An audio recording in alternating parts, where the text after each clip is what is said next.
How I wish our Nigerian politicians will understand that this life is not permanent and anything can happen. You understand? How I wish they can understand that this power of a thing, a day go come, they could get issue. It's either say the person kpai or you go comot for office or sickness go just render you to what you don't understand. This is the story of Nyesom Wike. They say Nyesom Wike say one kind sickness when we no know sef don dey dry am. In fact, like now sef dey say the man e no dey okay. May I just leave you to watch this video. Watch this video so that you will really understand what is going on with Nyesom Wike. All is not well with him. Of River State and current Nigerian Minister of FCT, who publicly denied being an Igbo man, was struck with a serious illness and rushed to a UK hospital. According to our reliable source, is in a critical condition and his symptoms still persist. This news update touches on the health condition of Nyesom Wike, the former governor of Rivers State and current Nigeria FCT minister. I will also delve into social, political, and religious issues in Nigeria. Information from our reliable source suggests visible signs of deterioration in Nyesom Wike's physical appearance. He was flown to UK for treatment. What happened to Nigerian hospital? Nyesom Wike's time as a governor and his role in Nigerian politics were controversial.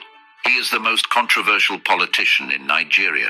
Some critics are saying he was struck by Amadioha, Biafran ancestral god, due to the calamities he has committed against Biafrans. It was one of those stories that make you pause and wonder about the twists and turns of life. Nyesom Wike, a man known for his fierce personality and controversial statements, found himself in a situation no one could have predicted.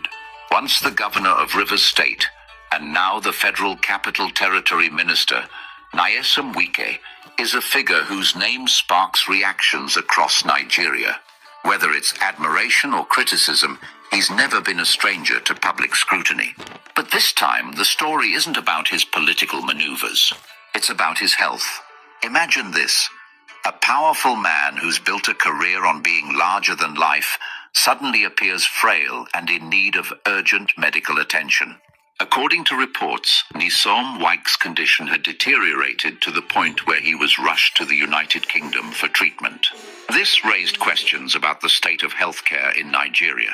After all, shouldn't a man of his stature be able to receive adequate medical care in his own country? Yet, like so many other prominent Nigerians, he had to seek help abroad. Let's take a step back and reflect on who Nyesom Wike is. His tenure as governor of Rivers State was anything but uneventful. He was a bulldog in Nigerian politics, unapologetically vocal, often brash, and never afraid to challenge anyone who stood in his way.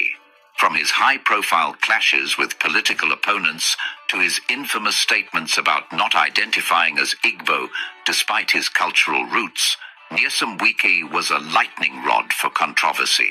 Some saw him as a hero who defended his people, while others viewed him as a divisive figure who thrived on conflict. Now, as he battles this mysterious illness, whispers have started circulating. Some critics claim this is the wrath of Amadioha, the Igbo god of thunder and justice, striking him down for his alleged wrongdoings against the Biafran people. Of course, in a country as superstitious as Nigeria, it's not surprising that such narratives emerge. Whether you believe in the power of the gods or not, it's hard to ignore the poetic irony in the situation. Here was a man who publicly distanced himself from his heritage, now caught in a whirlwind of speculation tied to that very identity. The video clips of Nyesom Wike addressing crowds in the past now serve as stark contrasts to his current condition. In those days, he exuded confidence, even arrogance. He would stand before an audience, gesturing with passion, his voice booming with conviction. But recent images tell a different story. His once robust frame has withered, and the energy that defined him seems to have faded. For those who have followed his career, it's almost surreal to see him like this. As Nigerians, we can't help but ask the tough questions. Why do our leaders always seek medical care abroad? What does this say about the state of our healthcare system?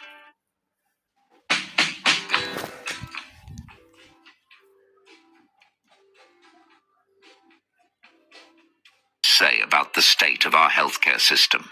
If someone like Nyesom Wike, with all his resources, cannot trust local hospitals, what hope is there for the average citizen? It's a bitter pill to swallow, but it's the reality we face. Meanwhile, social media has been abuzz with reactions. Supporters have called for prayers, urging Nigerians to put politics aside and wish Nyesom Wike a speedy recovery. Critics, on the other hand, haven't held back their schadenfreude. Some argue that this is karma at work, a reckoning for a man who wielded power with little regard for those he may have wronged. Others have pointed out the hypocrisy of leaders who neglect their responsibilities to improve local health care, but rush abroad when they face health crises. Nyesom Wike's story is a reflection of larger issues within Nigeria. It's not just about one man's illness, it's about the cracks in our system. Our politics, healthcare, and even our cultural identity all play a role in this unfolding drama. Whether you're a fan of Nyesom Wike or not, his predicament is a sobering reminder of how fragile life can be, even for the most powerful among us. As we wait for updates on his condition, we're left with a mix of emotions. There's empathy for a man facing a serious health challenge, frustration at the state of our nation, and curiosity about what this means for his political future.